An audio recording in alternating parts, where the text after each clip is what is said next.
Ready, start.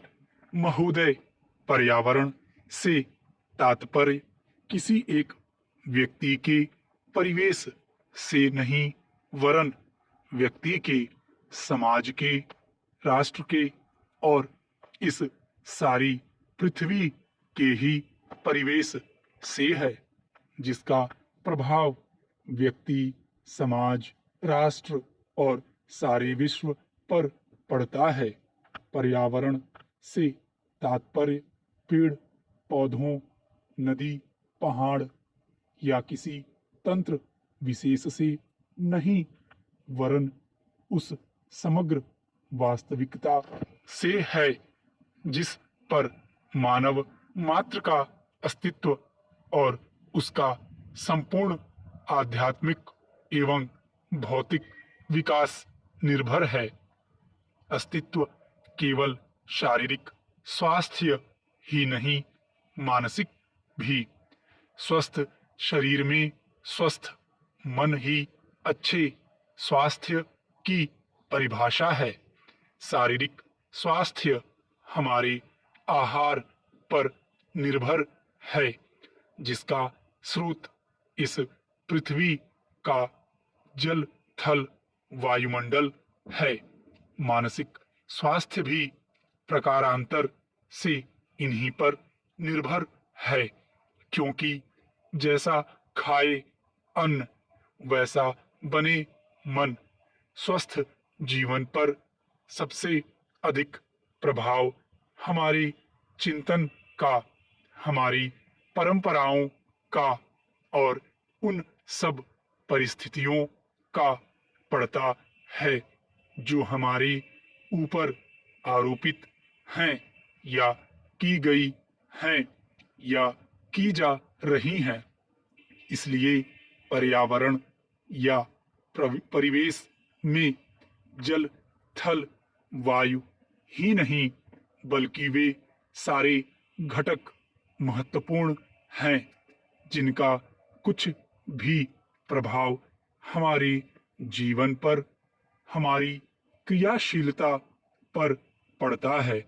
जैसे हमारे विचार, हमारे आचरण और हमारी परंपराएं एवं संस्कृति आदि। सदा से मानव की आकांक्षा उन्नति और विकास की रही है। जगत का अर्थ ही है गतिमान, और गति दोनों ओर संभव है, उन्नति की ओर भी और अवनति की ओर भी। पहली को हम प्रगति कहते हैं, दूसरी को अगति, विगति, अधोगति या दुर्गति कह सकते हैं।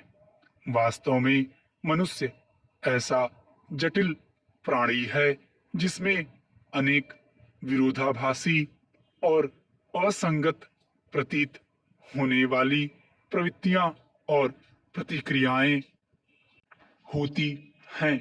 वह कानून और व्यवस्था की मांग करता है, किंतु चलचित्र, दूरदर्शन आदि में स्वतः भड़की हिंसा या खेलों में युक्तिपूर्वक की गई हिंसा अथवा अनीति से मंत्रमुग्ध भी हो जाता है।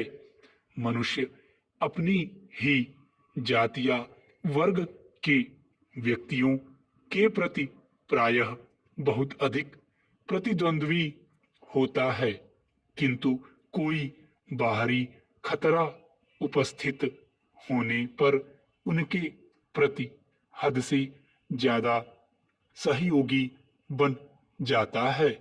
वह सड़कों पर या युद्धों में सामूहिक विनाश के प्रति उदासीन रहता है, किंतु किसी खान में फंसे हुए एक व्यक्ति या किसी कुएं में गिरे हुए एक बालक की रक्षा करने के लिए ढेरों साधन जुटा लेता है।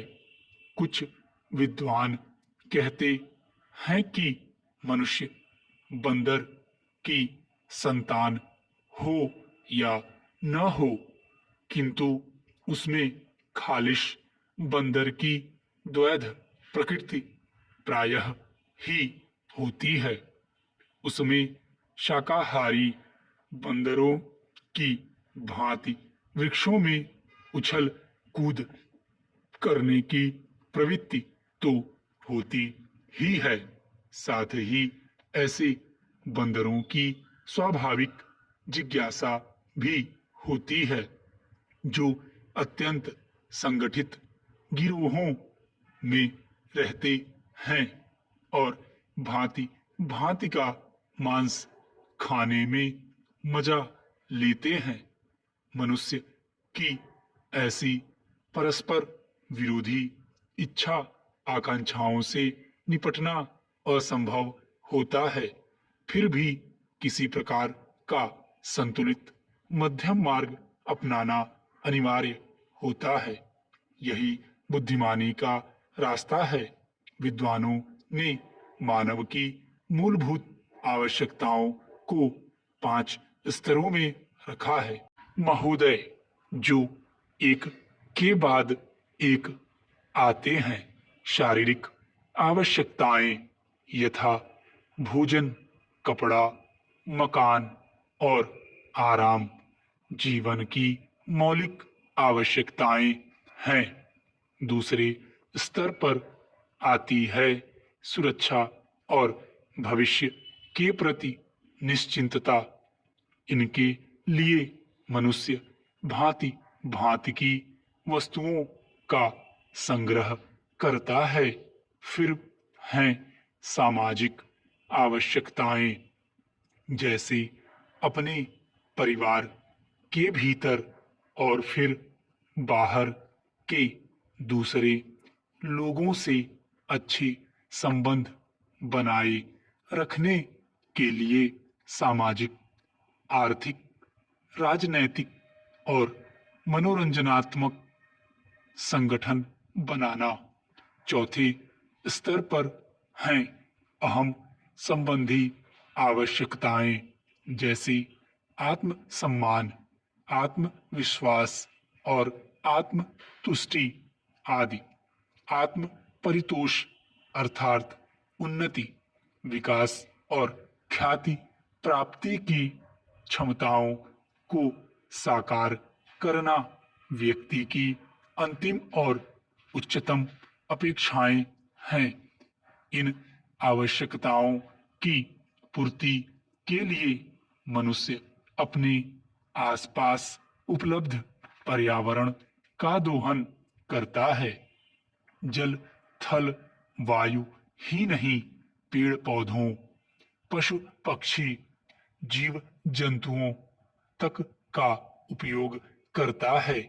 सभी शक्तियों का, यहाँ तक कि सबल व्यक्ति अपने से निर्बल व्यक्तियों तक का दोहन करता है, जो शोषण की सीमा तक पहुंच जाता है।